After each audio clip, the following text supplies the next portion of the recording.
Welcome to கட்டு cinema. 2025ல் பிடிச்ச படங்களை பற்றி பேசுகிற ஒரு சின்ன பாட்காஸ்ட். நான் வந்து பேஜில் இருந்து எது வந்திருக்கு அப்படின்றத நான் சொல்கிறேன். பெரிய பேஜ் வச்சிருக்காரு, யாரெல்லாம் பார்க்கலையா அதை போய் பாருங்க. சூப்பர் பேஜ், செம்ம ரிசல்ட் வந்திருக்கு. அதில் சொல்லுங்க. இல்லை, நிறைய பேர் சொன்னது ரெட்ரோ போடுவீங்கன்னு எதிர்பார்த்தேன் ப்ரோ. பேஜில் ரெட்ரோ ஜெயிக்கல, முதலே பேர் சொல்கிறோம். இப்போ டாப் 5ல் இருக்கிறது வந்து பைசன், டூரிஸ்ட் ஃபேமிலி, வீரதீர சூரன், டிராகன். இந்த 4 படம் டாப் 4ன்னு ஒத்துக்கிறீங்களா? சரி, உங்களுக்கு டாப் 4னா எது? டிராகன் ஒர்க் ஆச்சு, பட் ஆனால் ரொம்ப பெருசாக ஒர்க் ஆச்சானா இல்லை, தூக்கி போட்டு அடிக்க போகிறாங்க ஏபிஆர் ஃபேன்ஸ்லாம். ஸோ என்னை பொறுத்த வரைக்கும் குடும்பஸ்டன் செமையாக ஒர்க் ஆச்சு, டூரிஸ்ட் ஃபேமிலி ஒர்க் ஆச்சு.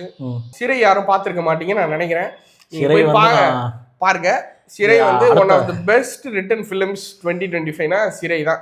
எனக்கு தெரிஞ்சு வெல் ரிட்டன் ஃபிலிம். அதாவது எவ்வளோ டீட்டெயிலிங் பண்ணியிருப்பாங்கன்னா, ஒரு சாவு வீட்டில் அங்கெல்லாம் போய் படம் போட்டு பார்ப்பாங்க. அதுவாக இருக்கட்டும், ஒரு போலீஸ் வந்து எவ்வளோ எஃபர்ட் போட்டு ஒரு சின்ன சின்ன வார்த்தைகள், புது புது வார்த்தைகள், போலீஸ் டேர்ம்ஸ்ல என்ன யூஸ் பண்ணுவாங்க, நீங்க போலீஸா உங்களுக்கு என்ன பவர் இருக்கு, உங்க போலீஸ்னா இவ்வளவுதான் பவர், அதை வச்சு உங்களால எவ்வளவு நல்லது பண்ண முடியும் நீங்க பண்ணுங்க. லைக் தீரன்ல அந்த இது பிரேக் பண்ற மாதிரி ஒரிஜினலா ஒரு போலீஸ் ஒரு இது எந்த மாதிரி இருக்கும் அப்படின்னு சொல்லி எழுதியிருப்பாங்க. வெல் ரிட்டன் ஸ்கிரிப்ட்னா எனக்கு தெரிஞ்சு சிறை தான். சிறை போய் பாருங்க, maybe might work for you.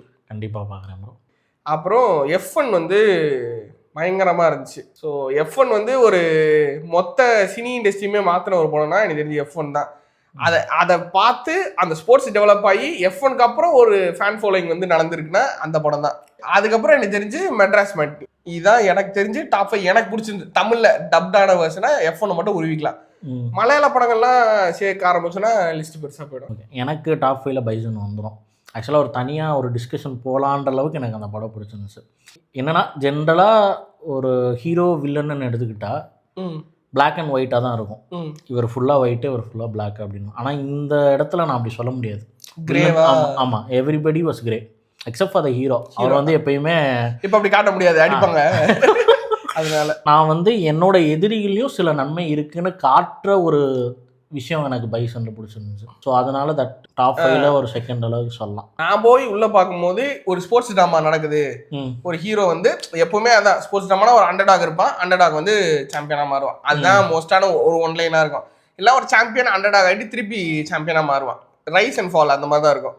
So இதில் எனக்கு கீழேருந்து ஒருத்தன் மேலே வரான், கை உடஞ்சா கூட ஒருத்தன் ஜெயிக்கிறான் அப்படின்னும் போது எனக்கு அதுதான் தோணுச்சு. அவன் கடைசியாக ஜெயிப்பானா மாட்டானா, என்ன நடக்குது, உங்களோட ஃபோக்கஸ் அதுல தான் இருந்துச்சு. Dragon was nice. So PR வந்து அவருக்கு ஒரு டேக் இருக்கு. ஃபர்ஸ்ட்லாம் சொல்லுவோம்ல, ரஜினிக்காக இந்த படம் பார்க்கலாம்ப்பா, கமலுக்காக ஒரு படம் பார்க்கலாம் அப்படின்ற மாதிரி டூடும் சரி டிராகனும் சரி எல்லாரும் சொன்னது என்ன, பிஆருக்காக படம் பார்க்கலாம், நல்லா இருக்கு, பிஆருக்காக படம் போய் பார்க்கலாம். நிஜமா அந்த டேக் எடுக்கிறது ரொம்ப ரொம்ப கஷ்டம். இருக்கிறதுலே ரொம்ப கஷ்டமான விஷயமே சிவகார்த்திகேயனுக்காக படம் பார்க்கலாம்ப்பா அப்படின்னு ஒரு டேக் இருக்குல்ல, ஸ்டார்ன்ற ஒரு வேல்யூ இருக்குல்ல, அவருக்காக படம் பார்க்கலான் இருக்குல்ல, அதை வந்து பிஆர் வந்து எடுத்துக்கிட்டாரு. டூடு ஓடுறது காரணமே பிஆர் மட்டும்தான். இல்லை, நான் வந்து பர்சனலாக என்ன நினச்சேன் அப்படின்னா, எஸ்கேக்கு அப்புறம் இனி ஒரு ஸ்டார் இல்லை, இனிமேல் வரவங்க எல்லாருமே வில் பி ஆக்டர்ஸ். பிகாஸ் அதுக்கப்புறம் நிறைய பேர் வந்திருந்தாங்க, நாட் டு மென்ஷன் நேம்ஸ், நிறைய பேர் வந்திருந்தாங்க. யாருக்கும் அந்த ஸ்டார் பவர் இவருக்கான நான் படம் பார்ப்பேன் அப்படின்றது இல்லை.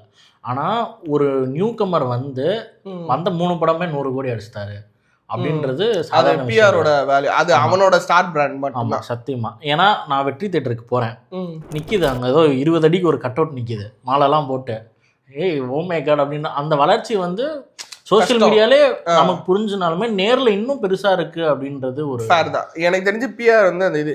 ஆனால் டூடு படம் பார்க்கும்போது எனக்கு வடக்கு ரீல் பார்த்த மாதிரி தான் இருந்துச்சு. 2 பேர் லவ் பண்ணுவாங்க, திடீர்னு பார்த்தா பின்னாடி ஒருத்தர் கை பிடிச்சிட்டு இருப்பான், அவங்க 2 பேர் சேர்த்து வச்சுட்டு இவர் கை தட்டிட்டு போவார், பின்னாடி ஒரு டோலி வந்து இவரை லவ் பண்ணி 4 பேர் ஒன்றா நடந்து போய் ஸ்லோ மோஷனில் போடுவாங்க. எனக்கு அந்த மாதிரி தான் இருந்துச்சு. பிரதீப் ரங்கநாதன் அப்படின்னா டு பி ஆனஸ்ட் வந்து பிடிச்சிருக்கு அப்படின்ற ஸ்டேட்டஸ் வந்து டூடு வரைக்கும் வரல.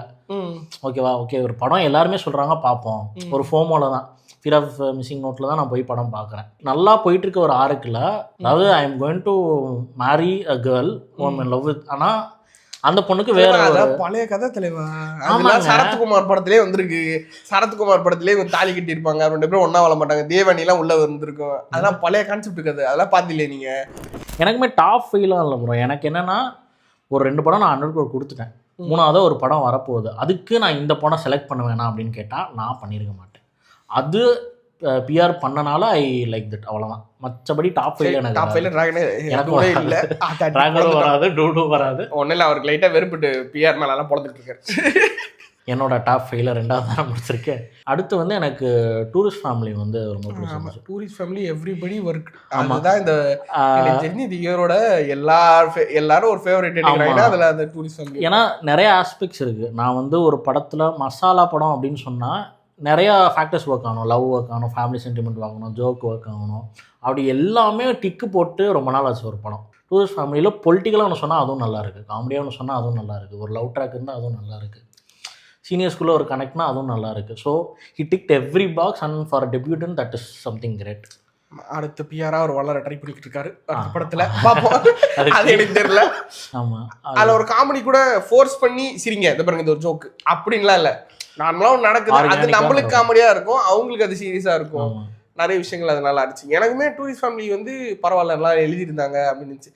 டு பி ஆனஸ்ட் வந்து ஒரு டாப் 10 ஃபிலிம்ஸ் கூட என்னால் எடுத்துகிட்டு வர முடியல தமிழ் சினிமா ஒரு இயரில் அப்படின்றது. ஆமாம், 2025 வந்து கொஞ்சம் லைட்டாக ஆட்டி வாங்கின இயர் தான், ஆனால் பெருசாக வரல. ஆனால் எனக்கு ஃபஸ்ட்டு அப்படின்னு சொன்னால் நிறைய பேர் ஒத்துக்க மாட்டாங்க. பட் நம்ம இப்போ போல்ஸில் போயிட்டு வரைக்குமே வந்துட்டு வீரதீர சூரன் வந்துட்டு வருண் ஏன்னா எதிர்பார்க்கல. ஏன்னா இப்போ நான் சொன்ன படங்கள் எல்லாமே லீஸ்ட் கனெக்டட் எடுத்து பார்த்தீங்கன்னா வீரதீர சூரன் தான். ஏன்னா அதில் நிறையா பிரச்சனை இருந்துச்சு.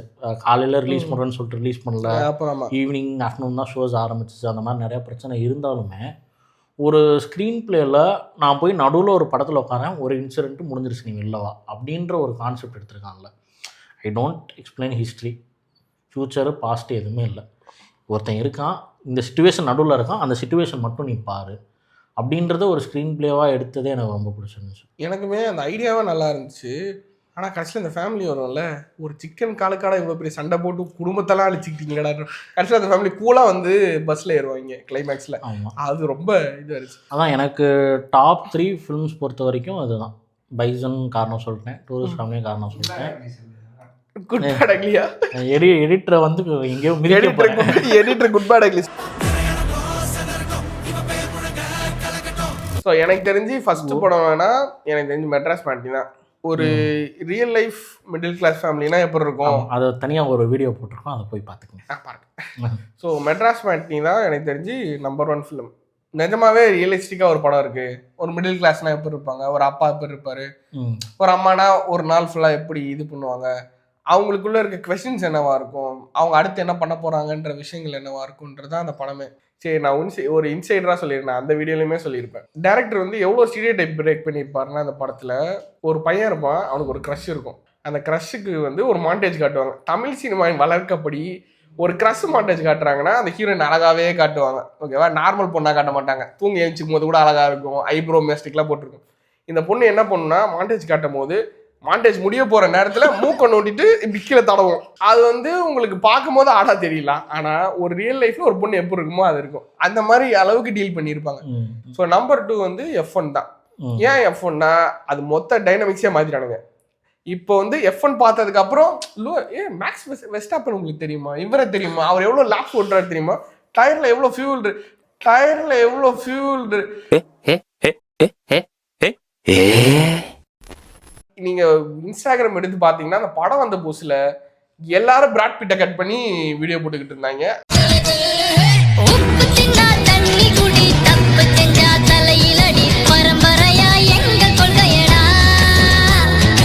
அந்த அளவுக்கு வந்து அந்த படம் வந்து பயங்கரமா எல்லாரையுமே இன்ஃப்ளூயன்ஸ் பண்ணுச்சுன்னா அதுதான். ஸோ அப்புறம் டூரிஸ்ட் ஃபேமிலி அவரே சொன்னார். ஸோ டூரிஸ்ட் ஃபேமிலி தான் எனக்குமே இருந்துச்சு. அதுக்கப்புறம் முக்கியமான ஒரு படம்னா எனக்கு குடும்பஸ்தன் பட்டுச்சு. குடும்பஸ்தன் வந்து மணிகண்டன் அவர் ஒரே டெம்ப்ளேட் ஆஃப் ஃபிலிம்ஸ் பண்ணுறாரு. பட் இதுக்கப்புறம் போலீஸாக ஏதோ பண்ணுறாரு போல அடுத்த படம். ஸோ அது வந்து ஆமாம். ஸோ புஷ்கர் காயத்ரி ப்ரொடக்ஷன்ஸ் அவங்க பண்ணுறதுல போலீஸாக ஏதோ ஒரு ஃபார்ம் வர்றாரு போல. அவர் அடுத்து ஸ்டார் ஸ்டேட்டஸ்க்கு அவர் மாறினார் போல. ஆனால் இந்த படமே நிஜமாக ஒர்க் பண்ணியிருந்தாங்க, நல்லா இருக்கும். ஸோ அவரும் குரு சோமசுந்தரமும் பண்ணுற கேட்டனோஸ் கேமாக இருக்கட்டும் எல்லாமே நல்லா இருந்துச்சு. நம்ம எக்ஸ்பெக்ட் பண்ணி ஒன்று இருப்போம்ல, இதான் நடக்க போகுது தமிழ் சினிமா டெம்ப்ளேட்ல என்னும் போது அது நடக்காது, வேற நடக்கும். ஸோ அதுவுமே நல்லா இருந்துச்சு. ஸோ எனக்கு தெரிஞ்சு இதெல்லாம் தான் இருந்து. எங்க அண்ணன் படம் வந்து அண்ணன் தான் நம்பர் 1 இருப்பாரு. அண்ணன் அடுத்த வருஷம் வர்றாரு, அண்ணன் தான் நம்பர் 1 எல்லாமே அண்டர் ரேட்டட் ஃபிலிம்ஸ் அப்படின்னு நான் வந்து போல் போட்டதுக்கப்புறம் கேட்டிருந்தேன், ஏதாவது மிஸ் பண்ணியிருக்கேன்னா உங்களுக்கு பிடிச்ச படம் அப்படின்னா. எனக்கு அதிகபட்சம் வந்த இது வந்து மாரிசன். நம்ம டாப் 3 அப்படின்னு நம்ம எடுத்துட்டோம், ஏன் டாப் 1 அப்படின்னு நம்ம அக்ரி பண்ண படங்களில் கூட நீங்கள் சொன்னது மென்டஸ் மேட்னி, நான் சொன்னது வீரதீர சோழன். அண்டர் ரேட்டடுன்னு சொல்கிறது மாரிசன். இது எதுவுமே வந்து ஒரு நல்ல கலெக்டட் மூவியா அப்படின்னு கேட்டால் இல்லை. அவங்க வந்து ப்ராஃபிட்ஸ் பார்த்தாங்களான்றது கூட எனக்கு தெரில. எங்களுக்கு தெரிஞ்ச அடுத்த வருஷம் நிறைய படங்கள் வருது, பார்க்கலாம். I am most expecting. ஃபைனலாக அதான் கொஸ்டினு. நெக்ஸ்ட் இயர் உங்களோட most expected film apart from Jananayagan என்னன்னு சொல்லுங்கள். கண்ணன் தான் முதல்ல நிற்பார். அப்பார்ட் ஃப்ரம் ஜனநாயகன் சொல்லுங்கள். நான் வந்து இவரோட லைனப் 2 பேரோட லைனப் வந்து என்னவா இருக்கும் அப்படின்னு நான் பார்க்கணும்னு நினச்சேன். இன்னும் மணிகண்டன், இன்னொன்று வந்து ஹரிஷ் கல்யாண். ஓகே. ஸோ இது இருக்கும்னு நினச்சேன். And I was eagerly waiting for what Rajini is signing next. எல்லாரும் என்ன சொன்னாங்க, ராஜ்குமார் சைன் பண்ணுறாரு போல பார்க்கிங் டைரக்டர் கூட. So I want to see what next year வந்து டு பி, அதாவது ஹாலிவுட்டில் வந்து நிறையா டாப் டைரக்டர்ஸோட படங்கள் வருது. ஸ்பீல்பர்க் இருக்கட்டும், நோலனாக இருக்கட்டும், மார்வல் டூம்ஸ்டே வருது, ஒடிசி வருது. ஸோ அதுக்கெல்லாம் ஐம் லுக்கிங் ஃபார்வர்ட்னு சொல்லலாம். ஆனால் ஃபஸ்ட்டு அவர் ஒரு ஜிஎம் கை. ஸோ அவர் வந்து இங்கிலீஷ் படம் தான் பிடித்தார், தமிழ் படம் பிடித்த மாட்டார். இல்லை, ஃபஸ்ட்டு வந்து நான் எதிர்பார்க்குறது வந்து பராசக்தி. ஏன்னா நான் வந்து புறநானூறுன்ற டைட்டில் வரத்துலேருந்து நான் ஆமாம் இவர் தான் மொத்தம் அடி வாங்கினாரு. ஆமால நீங்கள் அதை அடி வைக்கிறீங்களே வேணாம்னு சொல்லிட்டீங்களா அந்த படத்தை. ஆமாம் சரி. ஆனால் அதை தாண்டி இப்போ ஜித்து படம்லாம் வந்திருக்கு, அதனால் ஜித்து மாதவன் பண்ணுறாரு பார்ப்போம். ஆமாம். ஸோ அடுத்த வருஷம் சந்திப்போம். வணக்கம்.